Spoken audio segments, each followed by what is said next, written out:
Hello dear students, how are you?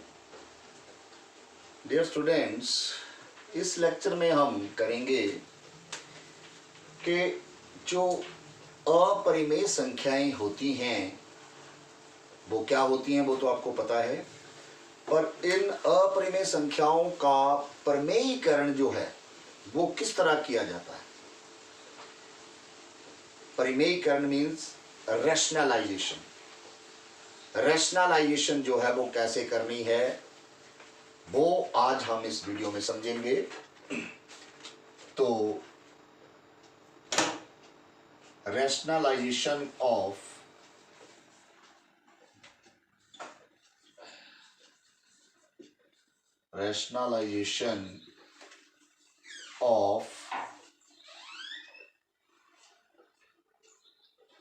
irrational numbers। तो rationalization of irrational numbers by using denominator और by using numerator हम कर सकते हैं। इसमें rationalization करने से पहले हम थोड़ा सा अपरिमेय संख्याओं के ऊपर जाएंगे कि अपरिमेय संख्याएं मैंने आपको क्या बताई थी कि जो संख्याएं P अपॉन Q के रूप में नहीं लिखी जा सकती।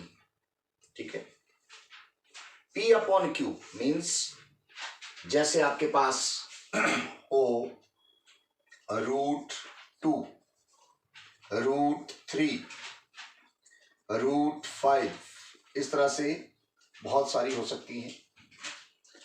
जब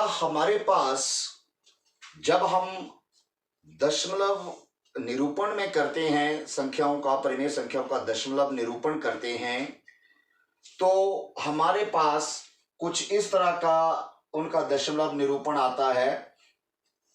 किस तरह का? नॉन टर्मिनेटिंग और non recurring. Non terminating and non recurring means आपके पास आ जाता है 3:001320157000153। इस तरह से हमारे पास इन संख्याओं का रेपिटिशन नहीं हो रहा है और ना ही इस जो डिवीजन हम कर रहे हैं इसका एंड हो रहा है। तो सेम वे से अगर हम √2 है इसका अगर हम वो निकालते हैं, स्क्वायर रूट वैल्यू निकालते हैं, तो स्क्वायर रूट वैल्यू इसकी भी जो है वो नॉन टर्मिनेटिंग प्रोसेस और नॉन रेकरिंग प्रोसेस में ही आती है। तो जब हम इन संख्याओं का दशमलव को हम परिमेय संख्या के रूप में कन्वर्ट करते हैं तो हम ऐसी संख्याओं को P अपॉन Q के रूप में नहीं लिख सकते, और जो P अपॉन Q के रूप में नहीं लिखी जा सकती वही अपरिमेय संख्याएं होती हैं। ठीक है, अब इनका जो एडिशन और सब्ट्रैक्शन था, addition and subtraction of numbers जो था वो हमने किया था कि √2 में √2 वाली टर्म ही प्लस या माइनस हो सकती है। जैसे हमने x में x प्लस माइनस किया था वैसे ही हम √2 में √2 वाली टर्म जो है वो प्लस माइनस कर सकते हैं। ठीक है,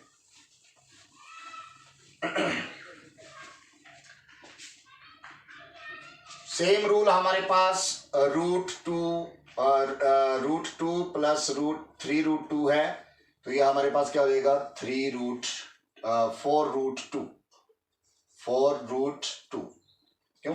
क्योंकि ये हमारे पास 3√2 है और यहाँ पर सिर्फ 1√2 है, तो हम इनके कोफिशिएंट जो है वो प्लस कर देते हैं और 4√2 हो जाता है। ठीक है, सेम वे से हम सब्ट्रैक्शन भी करते हैं, मतलब only like terms will be added and subtracted. Like terms like terms means √2 में √2 वाली टर्म प्लस माइनस होगी, और 3√3 माइनस 5√2 कर रहे हैं, तो ये हम इनको प्लस माइनस नहीं कर सकते क्योंकि ये लाइक टर्म में नहीं है। एक √2 वाली टर्म है और एक √3 वाली टर्म है, ये प्लस माइनस नहीं हो सकती। ठीक है, तो ये चीजें हमने पहले की स्टडी की हुई है और आपको इनका नॉलेज होना जरूरी है। ठीक है, और जो हमारे इर्रेशनल नंबर्स होते हैं, इर्रेशनल नंबर्स जो हैं उनमें अगर कोई चीज हम प्लस करते हैं तो वो भी एक इर्रेशनल नंबर ही होगा, माइनस करते हैं तो वो भी इर्रेशनल नंबर की श्रेणी में ही आता है, ये आपने ध्यान रखना है। ठीक है, तो अब हम शुरू करेंगे कि how to rationalise the numerator as well as denominator of given number. हमारे पास सपोज इस तरह से दिया गया है कि 1/2√2 है, और 1/2√2 को आपने रैशनलाइज करना है बाय यूजिंग डिनोमिनेटर। तो डिनोमिनेटर में आपने देखना है कि हमारा यहां से रैशनलाइजिंग फैक्टर क्या हो सकता है। रैशनलाइजिंग फैक्टर वो होता है जिससे कोई संख्या जो है, हमारी नंबर जो है, वो रैशनल बन जाए मल्टीप्लाई करने पर। ठीक है, जैसे √2 को हम √2 से मल्टीप्लाई करें तो वो 2 आ जाता है, और 2 क्या है, एक रैशनल नंबर है। ठीक है, तो इस तरह से जहां पर अगर इसका रैशनलाइजिंग फैक्टर हमने लिखना है तो इसका रैशनलाइजिंग फैक्टर क्या होगा, इसका रैशनलाइजिंग फैक्टर जो है वो हमारा क्या है, √2 है। रैशनलाइजिंग जिसको हिंदी में हम बोलते हैं परिमेयीकरण।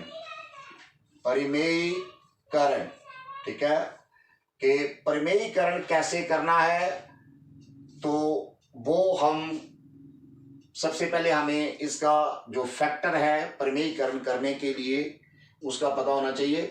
फिर क्या करना है अपने इसको कि ये जो टर्म हमारे पास दी गई है 1/2√2, √2 से आपने इसके न्यूमरेटर को भी मल्टीप्लाई कर देनी है और √2 से डिनोमिनेटर को भी मल्टीप्लाई कर देनी है।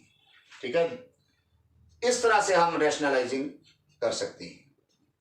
तो ये हमारे पास क्या हो जाएगा, √2 को 1 से मल्टीप्लाई किया आपने, √2 आ गया, अपॉन 2√2 को √2 से करेंगे तो ये हमारे 2 जा 2 तो एज इट इज रहेगा, इंटू √2 को जब √2 से करेंगे तो ये हमारे पास आ जाएगा √4, और √4 क्या होता है,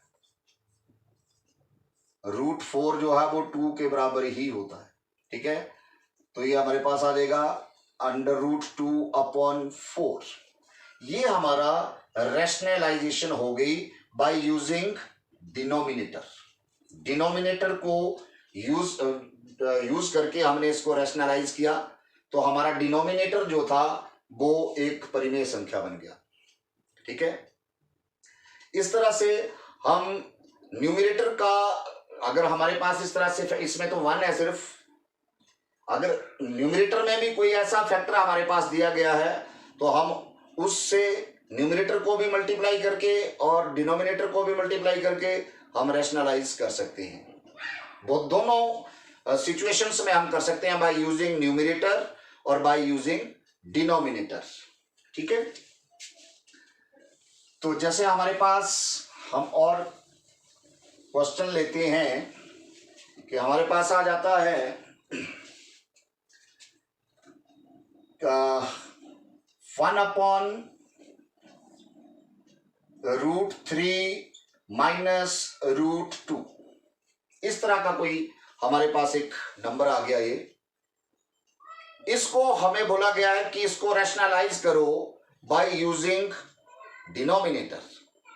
हर का प्रमेयीकरण करने पर इसको हल कीजिए, मतलब हर का प्रमेयीकरण करना है आपको बाय यूजिंग डिनोमिनेटर। तो आपने क्या करना है, इसमें रैशनलाइजेशन फैक्टर हमारा ये पूरा बन जाएगा, पिछले जो हमने पिछला क्वेश्चन किया उसमें 2√2 था, तो उसमें हम 2√2 को भी ले सकते थे और √2 को भी ले सकते थे, लेकिन ये एक ऐसा पूरा फैक्टर है जो कि माइनस से सेपरेट है, तो हम इस पूरे फैक्टर को लेंगे। इसका ये नहीं कि हम √2 ले लें या √3 ले लें रैशनलाइजेशन के लिए, हम इस पूरे फैक्टर को लेंगे, लेकिन इसमें कंडीशन क्या होती है कि हम बीच वाला साइन जो है उसको चेंज कर देते हैं। ठीक है, तो क्या करेंगे, इसको जब रैशनलाइजेशन करनी हमने, इसका हर का प्रमेयीकरण जब करना है तो इसी नंबर को हमने क्या करना होता है, हर का जो यूज करके ऊपर भी आपने इसको गुणा कर देनी है और नीचे भी आपने इसको क्या कर देनी है, गुणा कर देनी है। ठीक है, लेकिन बीच वाला निशान जो है वो आपका चेंज हो जाएगा, ये माइनस का है तो प्लस हो जाएगा, प्लस का है यहां तो माइनस हो जाएगा। ठीक है, अब क्या करना है आपने कि अब 1 को √3 + 2 से मल्टीप्लाई है, तो आप √3 + √2 लिख देंगे, ऊपर यही आएगी, और नीचे हम इसको पहले इस तरह से लिख सकते हैं, √3 - √2 मल्टीप्लाई बाय √3 + √2। अब है क्या, ये मल्टीप्लीकेशन ही है हमारी, है क्या, मल्टीप्लाई है। आप मल्टीप्लाई यूज करके भी कर सकते हैं, जा इसमें हमारे पास स्पेशली फॉर्मूले होते हैं। एक आपने फॉर्मूला किया हुआ है a - b × a + b, तो ये हमारे पास क्या हो जाता है, a² - b²। तो यहां पर हमारे पास वही सिचुएशन बनी हुई है, वही फॉर्म बनी हुई है। इसको अगर हम a ले लेते हैं, ये b है, ये a और b सेम टर्म में है, एक a - b फैक्टर बना हुआ है, एक a + b फैक्टर बना हुआ है, तो इसको हम ये फॉर्मूला लगा के ऊपर तो हमारी यही टर्म रहेगी √3 + √2 अपॉन में हमारे क्या आ जाएगा, जब इसको हम फैक्टर ये फॉर्मूला लगाएंगे a - b और a + b का, तो वो हो जाएगा a² - b²।